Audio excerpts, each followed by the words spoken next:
तो पिछली क्लास में हमने इस चैप्टर में रेलवेज के बारे में डिस्कस किया था कि रेलवे एक मीन्स ऑफ ट्रांसपोर्ट कैसे होता है। फिर हमने डिस्कस किया था एक और क्वेश्चन जो इम्पोर्टेंट था कि रेलवे का डिस्ट्रीब्यूशन पैटर्न कैसा है हमारे देश में। अब हम आज डिस्कस करते हैं इस चैप्टर में लास्ट क्वेश्चन रेलवे का कि क्या क्या चैलेंजेस आज के टाइम पे रेलवे को फेस करने पड़ते हैं और बहुत कॉमन है, आप लोगों ने भी देखे। What are the challenges, 2 number का क्वेश्चन आता है, आएगा तो ही। What are the challenges faced by railway nowadays। क्या क्या चैलेंजेस रेलवे को फेस करने पड़ते हैं आज के टाइम पे। चैलेंजेस क्या क्या रेलवे फेस करते हैं आज के टाइम पे, बहुत सिंपल है। आप लोगों ने भी देखा होगा चैलेंजेस क्या होते हैं। बहुत सारे पैसेंजर्स जो होते हैं रेलवे में आज भी बिना टिकट के ट्रैवल करते हैं। इससे कुछ फर्क पड़ता है रेलवे को? पड़ता है। वो लोग रेलवे की टैक्स को चोरी कर रहे हैं, जिससे रेलवे को प्रॉफिट नहीं मिलेगा। अगर सपोज करो एक रेल में 10 लोग जो है बिना टिकट के चल रहे हैं, तो पूरे देश में ऐसे मान लो सपोज करो दिन भर में 1000 ट्रेन चली, तो 1000 इंटू 10 करो तो काफ़ी ज़्यादा नुकसान हो जाता है रेलवे का, है ना। तो बहुत ज़्यादा नुकसान हो जाता है रेलवे का इन लोगों की वजह से। तो पहला चैलेंज तो रेलवे यही फेस कर रही है कि many passengers travel without tickets. बहुत सारे पैसेंजर्स ऐसे होते हैं जो बिना टिकट के ट्रैवल करते हैं, और ये पहला चैलेंज है। दूसरा चैलेंज जो रेलवे फेस करती है वो क्या होता है कि ना, आज भी रेलवे में बहुत सारी चोरियां और डैमेज होते हैं।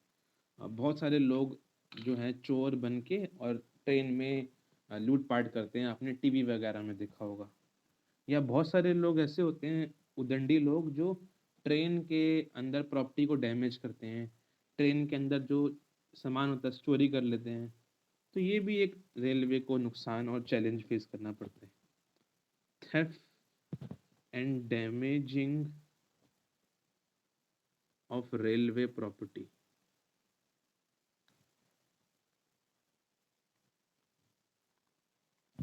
सेकंड पॉइंट ये देखा जाता है।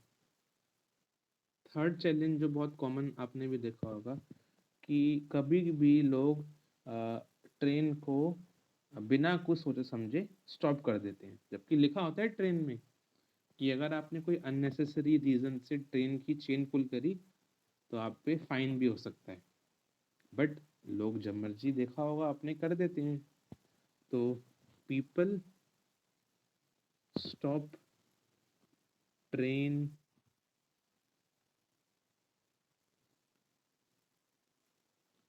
People stop train pull the chain unnecessarily।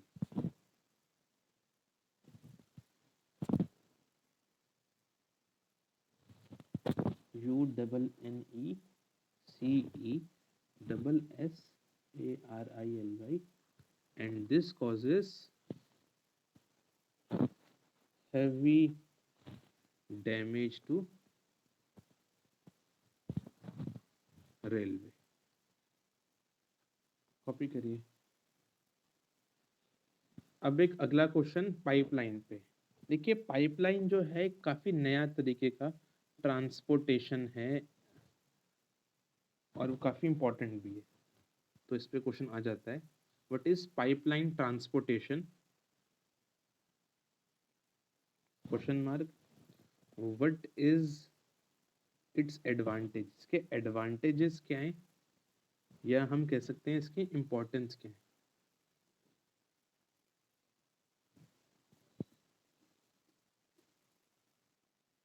Pipeline transportation के बारे में डिस्कस करते हैं। देखिए पाइपलाइन ट्रांसपोर्टेशन काफ़ी नया है इंडिया के लिए बाकी ट्रांसपोर्टेशन के मुकाबले। पाइपलाइन जो है इसका बहुत इम्पोर्टेंस है।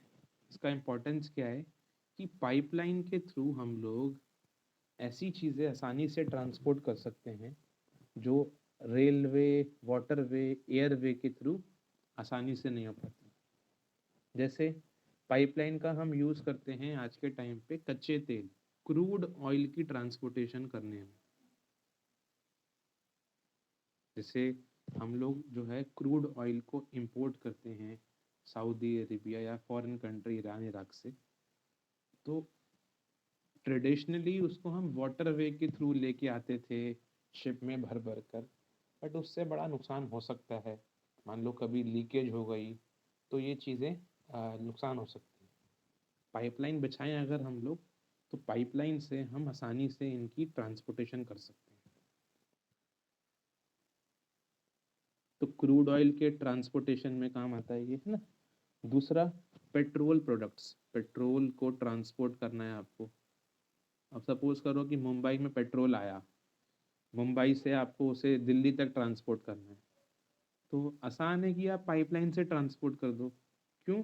क्योंकि देखो, अगर आप किसी ट्रक में भरकर इसको ट्रांसपोर्ट करोगे पेट्रोल को, तो आपके पास एक खतरा है। खतरा क्या है? क्योंकि आप ट्रक में पेट्रोल भर के ले जा रहे हो, थोड़ा सा भी कुछ स्पार्किंग वगैरह हुआ, पूरा का पूरा ब्लास्ट हो सकता है। दूसरा, बहुत, अब आप पेट्रोल वैसे ही महंगा होता है, उसे ट्रक में ले जाओगे तो और उसकी महंगाई बढ़ जाएगी। तो उससे बढ़िया है पाइपलाइन के थ्रू उसे ट्रांसपोर्ट करो, तो आसान रहेगा, ट्रांसपोर्टेशन जल्दी भी हो जाएगा, थोड़ा कॉस्ट इफेक्टिव भी रहेगा। और सबसे बड़ी बात है कि पाइपलाइन से हम लोग जो है गैसेस की ट्रांसपोर्टेशन करते हैं, नेचुरल गैस। जो गैस आपके कार में होती है यूज़, या फिर सिलेंडर में होती है, गैस वगैरह नेचुरल गैस भी ट्रांसपोर्ट कर सकते हैं। अब फ़ायदा क्या है नेचुरल गैसेस के ट्रांसपोर्टेशन का, कि अगर आप गैसेस को वैसे ट्रांसपोर्ट करो कार या ट्रक के थ्रू, तो गैस आसानी से लीक हो सकती है, पाइपलाइन से कम चांस है लीक होने का। और दूसरा, गैस अपने आप ही मूव करती है, तो पाइपलाइन में आपको कोई चीज़ उसको पुश करने के लिए डालनी नहीं पड़ेगी, ऑटोमेटिकली ये आगे चली जाएगी पाइपलाइन से। तो ये फ़ायदा हो जाता है। इसके अलावा हम पाइपलाइन का यूज़ किस लिए करते हैं? हम लोग थर्मल पावर प्लांट में पेट्रोल या फिर गैस की ट्रांसपोर्टेशन करने के लिए। थर्मल पावर प्लांट क्या होते हैं? थर्मल पावर प्लांट होते हैं वो प्लांट जहाँ इलेक्ट्रिसिटी प्रोड्यूस होती है गैस के थ्रू। तो आप इन प्लांट्स में पाइपलाइन के थ्रू गैस की ट्रांसपोर्टेशन कर सकते हैं, तो इसलिए काम आता है पाइपलाइन। तो दोबारा से बताऊं मैं अगर आपको, तो पाइपलाइन ट्रांसपोर्टेशन क्या है। पहली बात तो पाइपलाइन ट्रांसपोर्टेशन काफ़ी नया ट्रांसपोर्टेशन है जो इंडिया में हम देख रहे हैं। पाइपलाइन ट्रांसपोर्टेशन से हम बहुत सारी चीज़ें, जैसे क्रूड ऑयल हो गया, पेट्रोल हो गया, नेचुरल गैस हो गई, इनकी ट्रांसपोर्टेशन कर सकते हैं ऑयल फील्ड से किसी रिफाइनरी तक, किसी थर्मल पावर प्लांट तक, किसी फैक्ट्री तक। तो ये तो पाइपलाइन की डेफिनेशन लिख देंगे। अब इनके एडवांटेजेस क्या हैं वो भी समझते हैं हम लोग। पाइपलाइन के एडवांटेजेस क्या होते हैं हमारे लिए, या इम्पोर्टेंस क्या है पाइपलाइन का? नंबर वन एडवांटेज इसका, देखिए होता क्या है, पाइपलाइन से हम पेट्रोल वगैरह को बहुत दूर तक ट्रांसपोर्ट कर सकते हैं। तो लॉन्ग डिस्टेंस ट्रांसपोर्टेशन में काफ़ी आसान रहता है, काफ़ी फ़ायदा करता है ये पाइपलाइन किसी भी चीज़ की ट्रांसपोर्टेशन में। नंबर टू एडवांटेज, पाइपलाइन जो होता है आपका, पाइपलाइन में हम एक सॉलिड को भी ट्रांसपोर्ट कर सकते हैं। अगर उसको हम एक स्लरी में पानी से मिक्स कर दें, तो पानी के साथ आसानी से हम एक सॉलिड को भी ट्रांसपोर्ट कर सकते हैं। तो सिर्फ गैस और लिक्विड को नहीं, सॉलिड का भी ट्रांसपोर्टेशन हो सकता है। थर्ड एडवांटेज पाइपलाइन का क्या हो सकता है, कि पाइपलाइन को भले ही इनिशियली पाइपलाइन को बिछाना महंगा पड़ता है, बट बाद में इसकी जो मेंटेनेंस कॉस्ट होती है काफ़ी कम होती है। तो ओवरऑल कॉस्ट सस्ती पड़ जाती है हमें पाइपलाइन को लगाने में। और एक और इम्पोर्टेंट पॉइंट कि जो डिले आता है, अगर आप किसी पेट्रोल या गैस को ट्रक से ट्रांसपोर्ट करोगे तो काफ़ी टाइम लगेगा ट्रैफिक की वजह से, बट पाइपलाइन से आपको जो टाइम डिले आएगा वो बच जाएगा, और एडिशनल कॉस्ट जो आपको लगानी पड़ती है ट्रक से किसी चीज़ की ट्रांसपोर्ट करने की, वो यहाँ बच जाती है। ये कुछ फ़ायदे हैं इसके।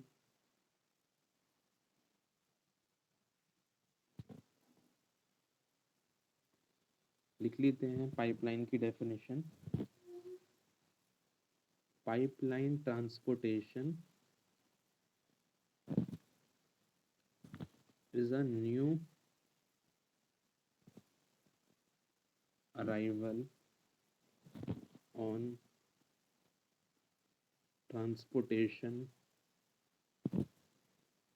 of India. Now pipelines are used to transport, किस लिए काम आता है पाइपलाइन? क्रूड ऑयल के ट्रांसपोर्टेशन में। Crude oil comma petroleum products comma natural gas from oil fields and refineries to factories,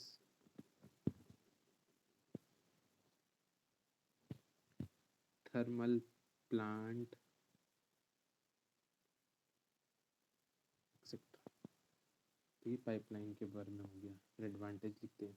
advantages देखते हैं, एडवांटेजेस क्या हैं इस पाइपलाइन के। पहला एडवांटेज क्या था कि हम फार डिस्टेंस पे आसानी से कोई चीज़ की ट्रांसपोर्टेशन कर सकते हैं पाइपलाइन से। Pipeline can be used to transport crude oil, petroleum products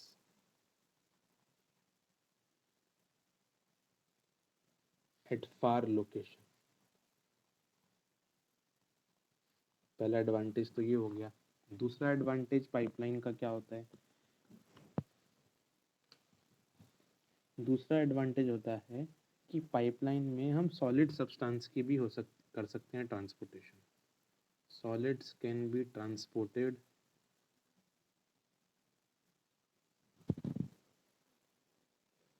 through pipeline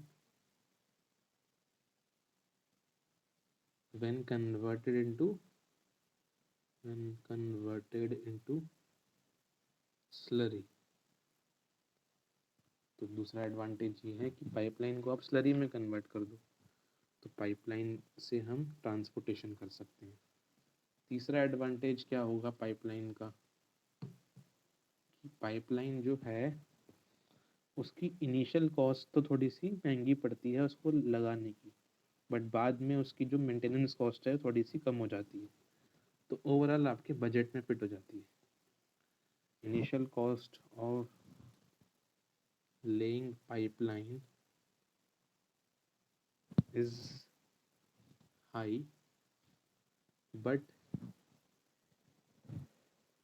subsequent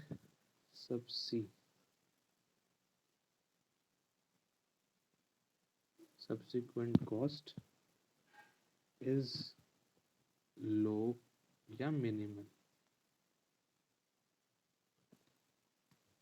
fourth point, जो ट्रांसशिपमेंट डिले आते हैं, अगर आप कोई चीज़ को ट्रक से भेजो, वाटरवे से भेजो, तो आपको जो टाइम वेस्ट होता है ना उसके चढ़ाने और उतारने का, उसे ट्रांसशिपमेंट डिले बोलते हैं। ट्रांसपोर्टेशन करने का जो टाइम लगता है वो बच जाता है। It rules out transshipment delay. अब आपको सपोज करो ऑयल की ट्रांसपोर्टेशन करनी है किसी फॉरेन कंट्री से इंडिया में, तो अगर आप वाटर वे का इस्तेमाल करोगे तो वो जो बड़े बड़े आपके जो बॉक्स होंगे जिसमें आप ऑयल ट्रांसपोर्ट कर रहे हो, पहले उस बॉक्स को चढ़ाना पड़ेगा आपको शिप में, फिर शिप लेकर आएगी, फिर शिप से उतारना पड़ेगा।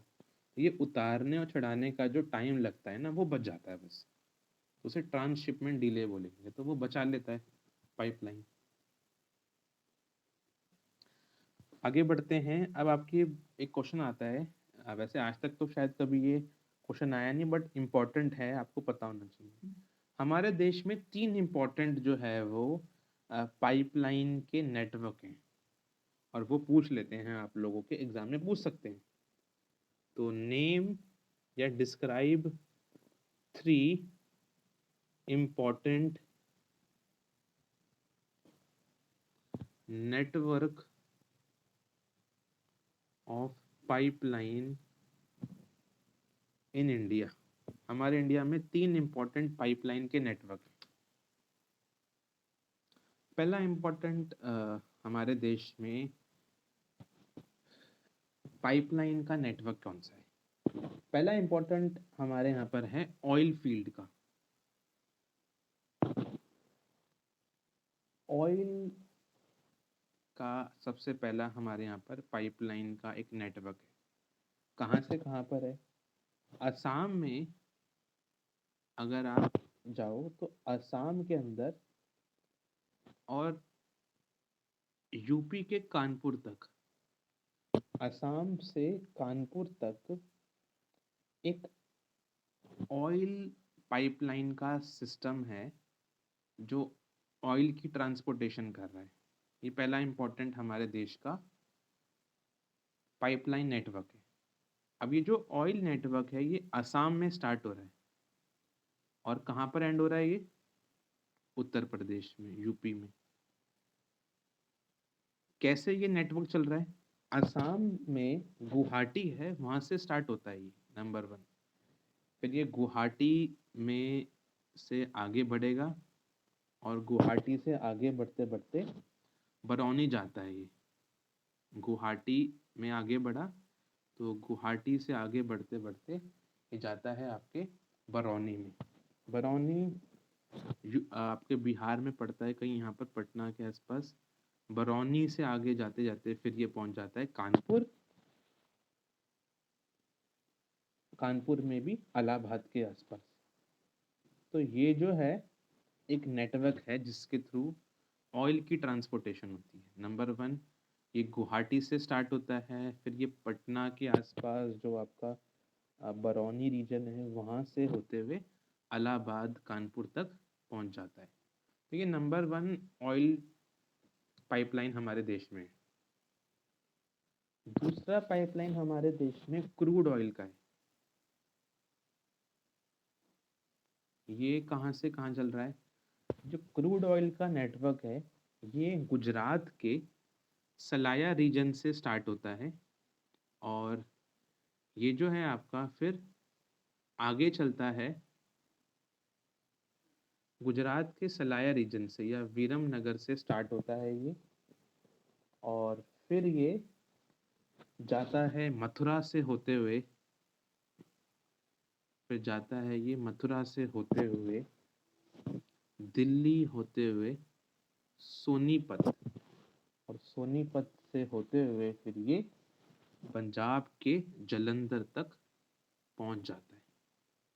तो सलाया इन गुजरात से लेते हुए पंजाब के जलंधर तक आपका ये जो नेटवर्क है ये पहुंचता है। क्रूड ऑयल का सेकंड पाइपलाइन हमारे देश में। थर्ड पाइपलाइन हमारे देश में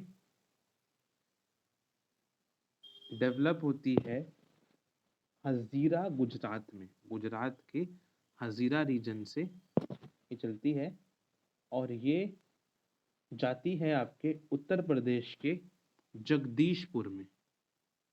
ये जो पाइपलाइन है आपकी, ये जाती है हजीरा गुजरात से लेके जगदीशपुर इन यूपी में। इसके रीजन्स क्या हैं जो हम देखते हैं? तो जो आपका हजीरा है ये विजयपुर से होते हुए आपकी जाती है मध्य प्रदेश के थ्रू, और ये यूपी के रीजन में पहुंचती है जगदीशपुर।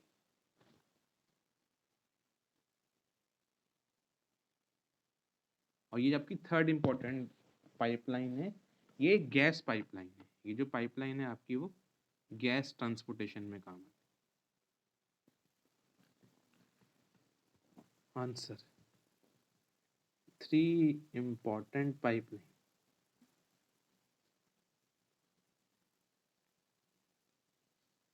पहली पाइपलाइन फ्रॉम ऑयल फील्ड, ये ऑयल पाइपलाइन है, तो oil field in Assam to Kanpur. Kanpur जा रही है ये उत्तर प्रदेश में।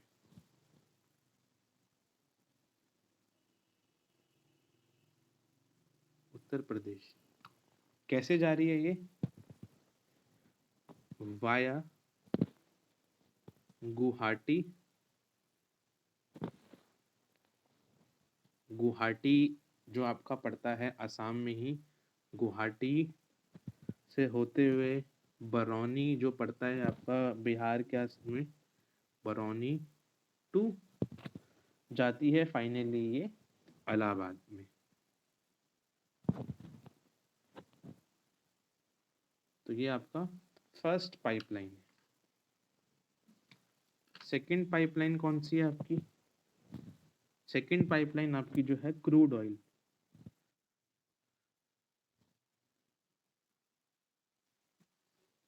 क्रूड ऑयल पाइपलाइन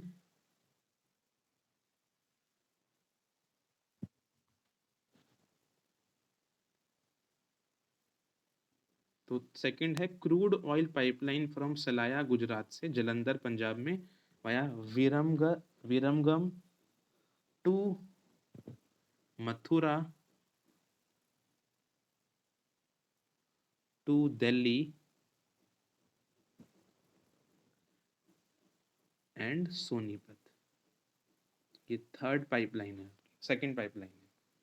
और थर्ड आपकी लास्ट पाइपलाइन कौन सी है? गैस पाइपलाइन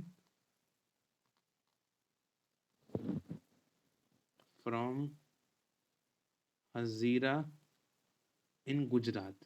गुजरात में हजीरा से कनेक्टिंग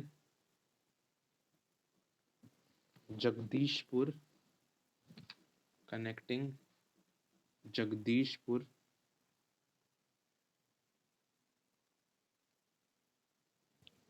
इन उत्तर प्रदेश वाया विजयपुर, वाया विजयपुर इन मध्य प्रदेश।